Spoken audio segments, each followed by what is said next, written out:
بسم اللہ الرحمن الرحیم 25ویں پارے کی کچھ آیات ہیں۔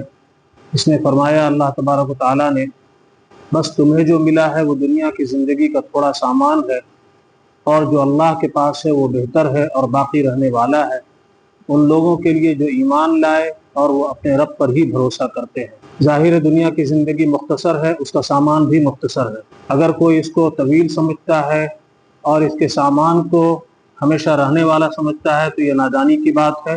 بہت سی آیتیں ہیں اس طرح کی۔ کل متاع الدنیا قلیل کہا گیا ہے، کہہ دیجئے کہ دنیا کے سامان مختصر ہیں، اور دنیا سے اتنی ہی امید رکھنی چاہیے کہ جتنا آدمی، جیسے کہا گیا ہے کہ ایک مسافر جس طرح سے رہتا ہے اسی طرح سے ایک انسان اس دنیا میں آنے والا وہ مسافرت کی زندگی گزار رہا ہے۔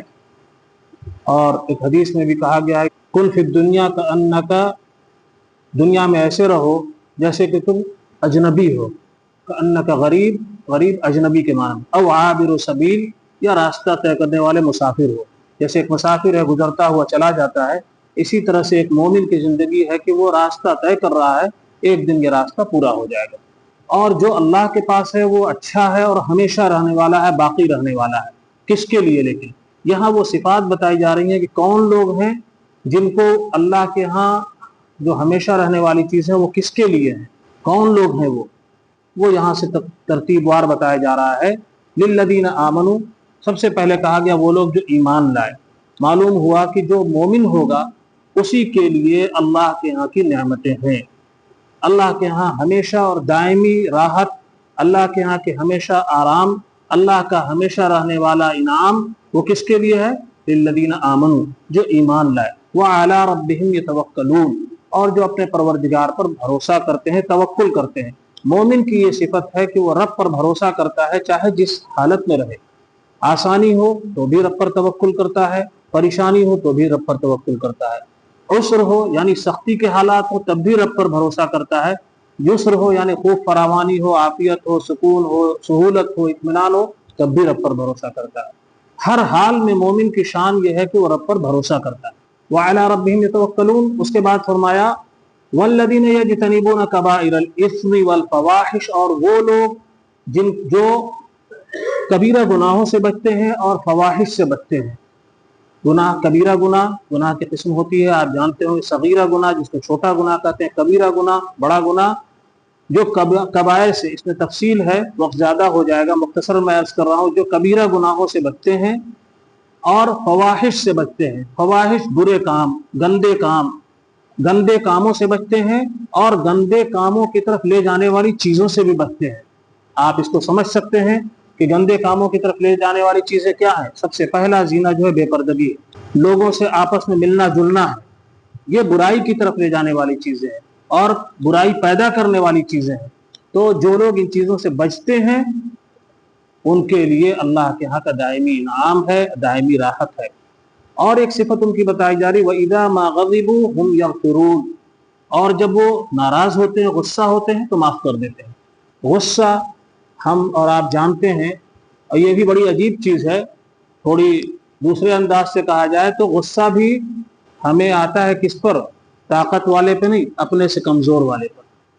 جو ہم سے نیچے ہے اسی کے اوپر ہمیں غصہ آتا ہے، جو ہم سے چھوٹا ہے اس کے اوپر غصہ آتا ہے، جو کسی اعتبار سے کمزور ہے، مال کے اعتبار سے، عہدے کے اعتبار سے، تو اوپر والا نیچے والے پہ بہت جلدی غصہ ہو جاتا ہے، جیسے لگتا ہے ناک پہ رکھا ہوا، اور جب غصہ آتا ہے تو وہ ساری حدیں پار کر جاتا ہے۔ وہ یہ نہیں سوچتا کہ ہمیں کیا حکم دیا گیا ہے، وہ اتنی حدیں پار کرتا ہے کہ چاہتا ہے کہ سامنے والے کو بالکل گویا کہ ختم کر کے رکھ دے۔ یہ مومن کی شان نہیں ہے۔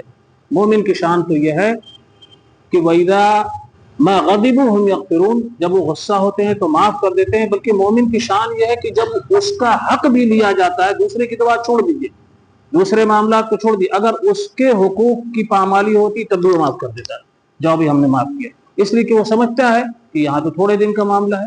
اور معافی اتنی اچھی صفت ہے کہ آیا ہے، دوسری ایک آیت ہے وَالْكَاظِمِينَ الْغَيْظَ وَالْعَافِينَ عَنِ النَّاسِ، جو غصے کو پی جاتے ہیں، ان کی تعریف کی ہے قرآن میں، جو غصے کو پی جانے والے ہیں اور لوگوں کو معاف کر دینے والے ہیں۔ واللہ يحب المحسنین، اللہ محسنین کو پسند فرماتا ہے۔ غصہ کس کو نہیں آتا؟ اگر کسی کو غصہ نہ آئے تو انسان ہی نہیں ہے گویا کہ وہ کوئی اور مخلوق ہوگا۔ غصہ آئے لیکن غصے پر ہم کنٹرول کر لے جائیں۔ غصہ آنا چاہیے وہاں پر، اللہ کے رسول صلی اللہ علیہ وسلم کے بارے میں آتا ہے کہ آپ وہاں پر ناراض ہوتے تھے جب اللہ تعالیٰ کے محرمات یعنی اللہ کی حرام کی ہوئی چیزوں کی پامالی ہوتی تھی، تب آپ کا جلال اور آپ کا غصہ بالکل ہوتا تھا۔ وہاں تو ہمیں غصہ نہیں آتا، ہمارے سامنے اللہ کے احکامات کی کھلے عام خلاف ورزی ہو رہی ہے، ہمارے ہاں سب سے پہلی چیز جو نماز نہیں پڑھی جا رہی اس پر ہمیں غصہ نہیں آ رہا، ہماری اولاد کیا کر رہی ہے اس پر ہمیں غصہ نہیں آ رہا ہے، لیکن اپنی دنیاوی معاملات میں اگر کسی سے ہمارا نیچے درجے کا کوئی ہے تو ذرا سی شان میں خلاف ہوئی یا کوئی مسئلہ ہوا تو ہم فوراً غصہ ہو جاتے ہیں اور غصے میں تمام حدود کو تجاوز کر جاتے ہیں۔ یہ میں اپنے آپ کو بھی مخاطب کر رہا ہوں کہ ہماری بہت بڑی کمی ہے، اور اس وقت کے لیے یہ ہے کہ غصے کو پی جانا، والکاظمین الغیظ قرآن کہہ رہا ہے، غصے کو پی جانے والے، لوگوں کو معاف کر دینے والے، اصل یہ ہے مومن اور اصل مردانگی یہی ہے۔ غصے پر قابو پر پا لینے والا اصل طاقتور ہے کہا گیا ہے، اور غصے میں بے قابو ہو جانے والا وہ تو بڑا کمزور انسان ہے۔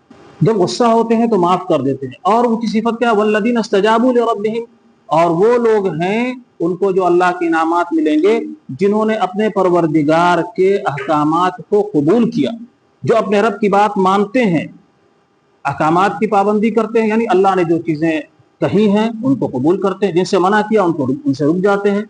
اور اللہ کے احکامات میں، اللہ کے فرائض میں سب سے پہلا فرض نماز ہے، سب سے پہلا، اس کو الگ کر کے یہاں قرآن مجید کہہ رہا ہے۔ دیکھیے آیت میں پھر پڑھ رہا ہوں، والذین استجابوا لربہم، جو اپنے رب کے حکم کو مانتے ہیں، وہ اقاموا الصلاۃ، تو بھائی نماز بھی تو تمام احکامات میں سے ایک حکم ہے، لیکن غور کیجئے یہاں نماز کو الگ کر کے قرآن کہہ رہا ہے، یعنی تمام احکامات میں سے نماز کی یوں اہمیت ہے کہ اس کو الگ کر کے قرآن کہہ رہا ہے کہ اپنے رب کے احکامات کی پابندی کرتے ہیں، وَأَقَامُوا الصَّلَاةَ، اور نماز کو قائم کرتے ہیں۔ اس سے نماز کی اہمیت کا پتہ چلتا ہے۔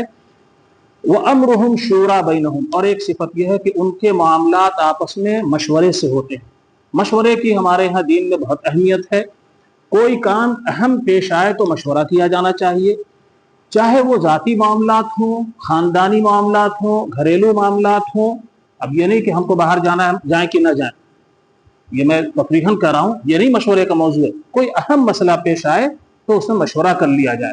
کہا گیا ہے کہ من خاب من استشارہ وما ندیم من استشارہ، جو استخارہ کر کے کوئی کام کرتا ہے تو وہ ناکام نہیں ہوتا۔ اللہ سے مشورہ کیا نا آپ نے، وما ندیم من استشارہ، اور جو مشورہ کر کے کام کرتا ہے وہ شرمندہ نہیں ہوتا۔ بھئی جب ہم نے اپنے کسی بڑے سے، اپنے ہم عمر سے، کبھی تو اپنے چھوٹے سے بھی مشورہ کر لیتا ہے آدمی، جب ہم نے مشورہ کر کے کوئی کام کیا تو ظاہر سی بات ہے کہ اگر ہم اس میں کامیاب ہو گئے تو بہت اچھا، ناکام ہوئے تو کم سے کم کوئی یہ تو نہیں کہے گا ہم کو کہ صاحب آپ جائیے، آپ نے تو خود سے کیا تھا، ہم سے کیا مطلب۔ سب اس میں شریک تھے۔ اور یہ تو میں ایک دنیاوی اعتبار سے کہہ رہا ہوں، لیکن دینی اعتبار سے اس کی اہمیت یہ ہے کہ مشورے سے کاموں میں برکت ہوتی ہے، خیر داخل ہو جاتا ہے مشورہ کر لینے سے۔ کہا وَأَمْرُهُمْ شُورَىٰ بَيْنَهُمْ، ان کے معاملات آپس میں مشورے سے ہوتے ہیں۔ کہیں اللہ کے رسول صلی اللہ علیہ وسلم کو مخاطب کر کے سورہ آل عمران میں کہا گیا، آیت ہے لمبی، فَبِمَا رَحْمَةٍ مِّنَ اللَّهِ لِنتَ لَهُمْ وَلَوْ كُنتَ فَظًّا غَلِيظَ الْقَلْبِ لَانفَضُّوا مِنْ حَوْلِكَ فَاعْفُ عَنْهُمْ وَاسْتَغْفِرْ لَهُمْ وَشَاوِرْهُمْ فِي الْأَمْرِ، اور اے نبی پاک صلی اللہ علیہ وسلم ان لوگوں سے معاملات میں مشورہ کر لیجئے۔